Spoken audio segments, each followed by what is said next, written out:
এটা হলো চিড়ার মলা।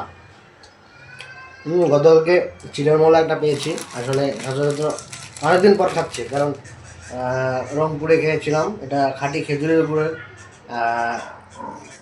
খাঁটি আখের গুড়ের তৈরি, হ্যাঁ, চিড়ার মোয়া। আসলে অনেকদিন পর খাচ্ছি তো। অথবা আমরা ছোটোবেলায় বেশি করে খাইতাম এই জিনিসগুলো, কিন্তু বড় ভাই অনেকে আমরা আসলে এই জিনিসটা অনেকে ভালো লাগে, কিন্তু ওই মনেই থাকে না যে এই জিনিসটা আসলে যে আমরা যে খাই বা চোখের সামনে আসে না, দেখে হয়তো আমরা খাওয়া হয় না।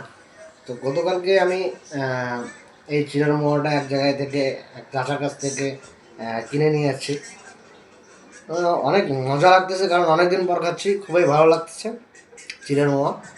অথবা এটা দেখে আপনাদেরও পুরাতন দিনের কথা মনে পড়ছে, অথবা আপনাদেরও খাওয়ার কথা মনে পড়ছে। সো ওই যে আপনাদের জন্য ওই যে এটা দেখাইলাম, যে আপনাদের যদি মনে পড়ে থাকে তাহলে অবশ্যই আপনারাও এটা ক্রয় করে দেখবেন যে আশেপাশে পাওয়া যাচ্ছে। চিড়ের মোয়া একটা অসাধারণ একটা টেস্টের জিনিস, ছোটোবেলায় খেয়েছি, আবার খাচ্ছি।